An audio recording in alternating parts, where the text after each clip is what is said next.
In 1940, the Nazi government makes slaves in concentration camps forge millions of pounds. The plan is to smuggle them into Great Britain to flood the banking system and crash the economy, which could help Germany win the war. Once all the fake bills are in suitcases, they're sent out in trains. One night, the women in an important arms factory in Birmingham, England, have to keep working while the city is being bombed by German planes. Today is an employee's birthday, so they sing the happy birthday song to her and even light a candle. Unfortunately, the sweet moment is destroyed when a bomb lands in the factory, instantly blowing it up and killing all the workers. Meanwhile, Tommy lives in isolation. He used to be the leader of the Peaky Blinders, the most powerful gang in England, but now he is alone in the countryside, writing his biography. In the morning, his assistant Johnny informs him that their hometown Birmingham has been bombed, but Tommy shows no reaction. Johnny also shares that he bumped into a woman fleeing town, and she recognized him from the old days. She asked if he knew what happened to Tommy, calling him the king of all the gypsies. Johnny told her that Tommy withdrew from this world to write. While Tommy is working on his book, he hears the phone ring. When he leaves the table to disconnect it, he notices someone running in his yard. After a moment of tension, he slams the table in frustration. He decides to go for a walk and finds a red scarf on a branch. Later, while he's writing, he reveals that lately he's been haunted by visions of his dead daughter. However, the scarf is real, and he can't explain how it got there. Since the presence of the scarf bothers him, he decides to hang it on his brother's grave. In the afternoon, Tommy is visited by his sister Ada, who tells him what happened to the factory. She wants Tommy to come back and help, but he refuses because he has to deal with his mental ghosts. Ada scolds him, pointing out that he hasn't seen his sons in years. However, Tommy says he was never a true father.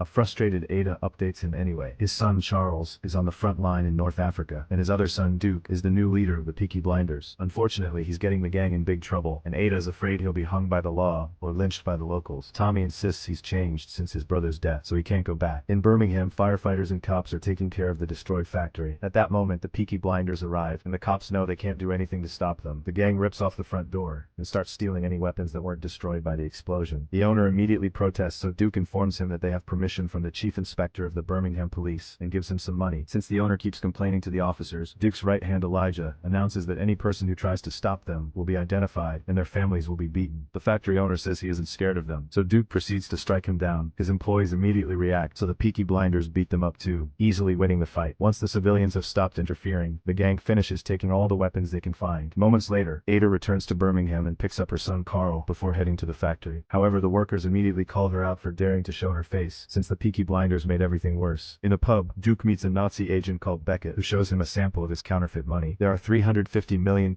ready to be introduced into the British economy, and he wants to use gangs to do it. If the Peaky Blinders agree to work with him, they'll get a 20% cut, although they have to be ready for the anarchy that will follow. Beckett also says that his superiors wanted him to talk to Tommy, so a frustrated Duke shoots the window to hit the car outside as he announces he's in charge. When Beckett asks him if he's willing to betray his own country, Duke says yes, so Beckett tells him he'll have to prove it tonight. The next day, Tommy hears a noise in his house and immediately grabs a gun to investigate. On a table, he finds a note that says, "Follow the open windows." Tommy does so, until he finds Co reading his book. He points his gun at her, but a closer look leaves him in shock, since she looks a lot like Duke's dead mother, Zelda. Co explains that she's Zelda's twin sister, and that she still speaks to her in dreams and seances. She claims Zelda sent her here with a message. The twins are gypsies, and Duke is getting involved with evil people who will destroy the gypsy people. If Tommy agrees to come back and stop his son, Co promises to help him find inner peace. Suddenly, Johnny bursts into the room with a gun, because he thinks there's an intruder, but Tommy surprises him by saying that Co is their guest. In private, Johnny tells Tommy that Co takes advantage of grieving mothers by claiming to contact the spirits of the sons lost in war. He's worried that she's manipulating Tommy too, but Tommy ignores him. In the afternoon, Duke checks on his pigs and puts some things away in his stockroom. At that moment, he's approached by Ada, who calls him out for the factory raid and asks about the pigs. Duke claims that a slaughterhouse was hit, so he's temporarily taking care of them, but Ada doesn't believe his story. Then Duke reveals he's been selling medicine, and Ada remembers that the hospital was robbed of its supply. She threatens to report him. However, Duke points out that nobody can stop him. Afterward, Ada goes to see a friend who used to work for Tommy. She tells him what Duke has been doing, and that she's thinking of going to the military police. Ada asks him for his testimony and support, but he refuses to help her. Going against Duke will only get them in trouble, and he believes that the only one who can stop him is Tommy. Meanwhile, Tommy goes to his wine cellar and accidentally drops a bottle when he hears a noise. He has a vision of his days in the frontline tunnels during the war, which confirms he suffers from severe PTSD. In his book, he writes that he brought the war to his home to be able to sleep. He needs to smoke. Later, he's startled awake by Co, who brings him the scarf and asks about his brother. Tommy refuses to talk about it, but Co keeps pushing, claiming she's actually Zelda, using her sister's body. When Tommy doesn't believe her, she says the scarf was left by his daughter, and that she spoke to his brother, quoting what Tommy said to the grave as proof. Now he's intrigued and wants to know more, but she'll only share more if he agrees to help Duke. Tommy says he isn't that man anymore, so she offers to help him bring his old self back. Then they start getting naughty while she talks about their old secret spot for dates, as more proof that she's Zelda. When they're done, Ko tells Tommy that his brother doesn't blame him for his death, and everyone believes he's self-deleted. Tommy tries to shut her up, revealing that the brother stole his car, so Tommy went after him. Overwhelmed by guilt, Tommy admits what happened. The night had been foggy and his brother had smoked too much, so he thought Tommy was the devil. In the struggle, Tommy accidentally killed him. Ko comforts him, saying that Tommy has to let go. He couldn't save his daughter or his brother, but he can still save his son. In the evening, Birmingham is bombed again. People rush to the shelters, and Ada takes the chance to talk to all the locals at the same time. She wants to stop Duke, but she'll need their testimonies to go to the military police. Meanwhile, Duke meets with Beckett and Virgil, the deputy head of the British Fascist League. Virgil will help distribute the fake money across the country, so he wants to discuss the details. Duke shares his plan to use 3 canal boats to collect the cash, which impresses Virgil. Then Beckett reveals he's received intel that marks Virgil as a traitor, and therefore can't be trusted. Duke immediately shoots Virgil, who tries to crawl away while slowly bleeding out. Duke shoots him a second time to kill him, but Beckett orders him to use all his bullets on him. Afterward, Duke is left in a very anxious state, so Beckett assures him that he works with extremely important people, and Duke will be protected. Soon, Duke will have to take the boats to Liverpool and collect the money, but for now, Duke must get rid of the body. After Beckett leaves, Duke smashes a bottle in frustration. Then he feeds the body to the pigs. In Liverpool, the ships with the suitcases full of money finally arrive. The next morning, Tommy finds himself alone in bed with the scarf. After putting it back on his brother's grave, he finally decides to act. He puts on his old clothes and gets his car, announcing he's going to Birmingham. A very worried Johnny thinks this is crazy and volunteers to go with him. In the meantime, Duke wakes up after spending the night with a woman. He realizes he still has Virgil's clothes, so he burns them. At that moment, he's approached by Beckett, who tells him what Ada did in the shelter. He wants Duke to kill her before she goes to the military police. Beckett also says he's ashamed of his son, but he'd be very proud of Duke if he was his child. Afterward, Duke follows Ada and Carl around town and hides in a phone booth where he can pull off the perfect shot. However, his feelings for his family don't allow him to do it, so he smashes the phone in fury. He continues to follow her and notices a car stopping near her. When Beckett comes out, Duke yells to warn her. Unfortunately, it's too late. Beckett shoots her a few times to kill her and steals the bag with the testimonies. Before leaving, he tells Duke that he didn't make him proud. Carl has a breakdown, and Duke can only stare, feeling helpless. On the road, Tommy stops the car and comes out to stare at Ada's ghost, which makes him realize she's dead. Minutes later, he arrives at the crime scene, and a cop tells him that Duke was involved in Ada's death. Tommy sends Johnny to the mortuary to guard Ada's body while he takes care of the rest. At the pub, Tommy stops the music before asking for Duke. The locals immediately insult him and confront him for his attitude. When things are about to escalate, Elijah realizes that this is Tommy and informs the crowd.